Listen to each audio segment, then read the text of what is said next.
Hi, hello, வணக்கம். Welcome to வண்ணங்கள் 100. நம்ம சேனலை பார்த்துக்கிட்டு இருக்கிற அனைத்து நண்பர்களுக்கும் அன்பு வணக்கங்கள். உங்கள் ஆதரவை நீங்கள் எங்களுக்கு தரணும்னு நினச்சா மறக்காமல் நம்ம சேனலுக்கு சப்ஸ்கிரைப் பண்ணுங்கள். கூடவே பக்கத்தில் இருக்கிற பெல் பட்டனையும் கிளிக் பண்ணிக்கோங்க. ஆரஞ்சு பழம் அப்படின்னு சொன்னாலே நம்ம எல்லாருக்குமே ஞாபகத்துக்கு வருது அதோட அழகான நிறமும் சுவையும் தாங்க. சில ஆரஞ்சு பழங்கள் ரொம்பவே இனிப்பு சுவையோடு இருக்கும். சில ஆரஞ்சு பழங்கள் கொஞ்சம் புளிக்கும். ஆரஞ்சு பழத்துல விட்டமின் சி சத்துக்கள் நிறைஞ்சி இருக்கு அப்படிங்கிறது நம்ம எல்லாருக்குமே தெரிஞ்ச ஒரு விஷயம்தாங்க. அது தவிர கால்சியம், பொட்டாசியம், நார்ச்சத்து, vitamin A and beta carotene இப்படின்னு நிறைய சத்துக்கள் ஆரஞ்சு பழத்துல இருக்குங்க. இவ்வளோ சத்துக்கள் நிறைஞ்ச ஆரஞ்சு பழத்தை வச்சு ஃப்ரெஷ் ஜூஸ் போடுறது எப்படின்னு பார்க்கலாம். முதல்ல ஆரஞ்சு பழத்தோட தோல்கள் எல்லாத்தையுமே நாம நீக்கிக்கலாங்க. இப்போ அதை 2 துண்டுகளா வெட்டிக்கலாம். இந்த மாதிரி ஆரஞ்சு பழத்தை நடுப்பாகத்துல வெட்டிக்கலாங்க. அப்போதான் விதைகளை நீக்க ரொம்பவே ஈஸியா இருக்கும். விதைகளோட நாம ஜூஸ் செஞ்சோம் அப்படின்னா ஜூஸ் ரொம்பவே கசப்பா இருக்கும். இப்ப நாம தோல்களையும் விதைகளையும் நீக்கின ஆரஞ்சு பழத்தை சின்ன சின்ன துண்டுகளா வெட்டி மிக்சியில ஆட் பண்ணிக்கலாம். பழத்தோட இனிப்பு எப்படி இருக்கு அப்படின்னு பார்த்துட்டு அதுக்கு ஏத்தாப்புல சீனி சேர்த்துக்கோங்க. நாட்டு சர்க்கரை கூட சேர்த்துக்கலாம் நீங்க.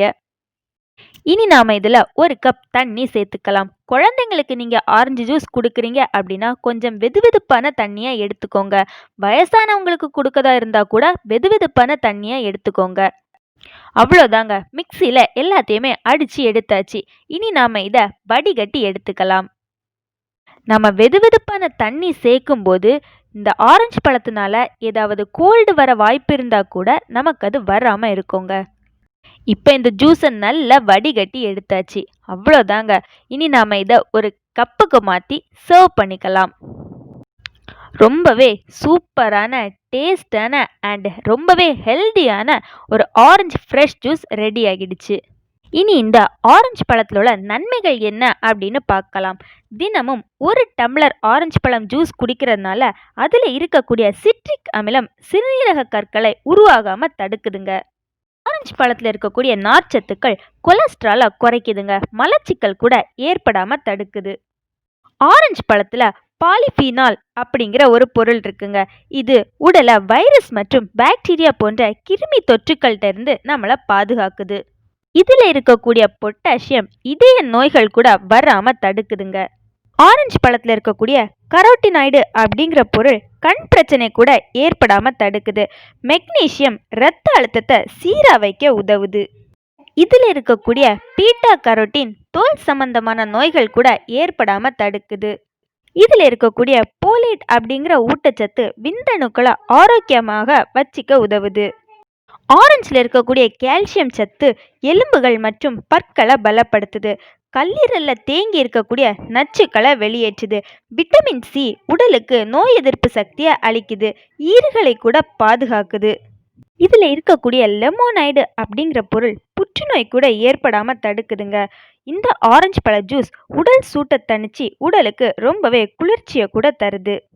பெரியவங்க சொன்ன மாதிரி அளவுக்கு மீறினா அமிர்தமும் நஞ்சு. அதே மாதிரி தாங்க ஆரஞ்சு பழத்துலேயும் அளவுக்கு மீறி நம்ம சாப்பிடக்கூடாது. அளவுக்கு அதிகமாக நம்ம ஆரஞ்சு பழத்தை சாப்பிட்டோம் அப்படின்னா இதில் இருக்கக்கூடிய நார்ச்சத்து அதிகமாகி வயிற்றுப்போக்கை கூட ஏற்படுத்தும். ஆரஞ்சு பழத்தில் சிட்ரிக் அமிலம் இருக்கிறது நம்ம எல்லாருக்குமே தெரிஞ்ச விஷயந்தாங்க. நம்ம அளவுக்கு அதிகமாக ஆரஞ்சு பழத்தை சாப்பிட்டோம் அப்படின்னா இதில் இருக்கக்கூடிய சிட்ரிக் அமிலம் அதிக அளவில் உடலில் சேர்ந்து தோல் வெடிப்பை கூட ஏற்படுத்தும். ரொம்ப புளிப்பான ஆரஞ்சு பழம் சாப்பிட்டோம் அப்படின்னா அதில் இருக்கக்கூடிய புளிப்புத்தன்மை நமக்கு ஜலதோஷத்தை ஏற்படுத்த கூட வாய்ப்பு இருக்குங்க. எல்லா உணவுப் பொருட்கள்லையுமே நமக்கு அதிக அளவில் சத்துக்கள் இருக்கு. ஆனால் எல்லாத்தையுமே நம்ம அளவோட தாங்க சாப்பிடணும். அதிக நன்மைகள் இருக்கு அப்படின்னு நம்ம அளவுக்கு அதிகமா எடுத்துக்கிட்டோம் அப்படின்னா அதுவே நம்மளுக்கு அளவுக்கு அதிகமான தீமைகளை தந்துடும். அதனால அளவோட சாப்பிடுங்க, ஆரோக்கியமா வாழுங்க.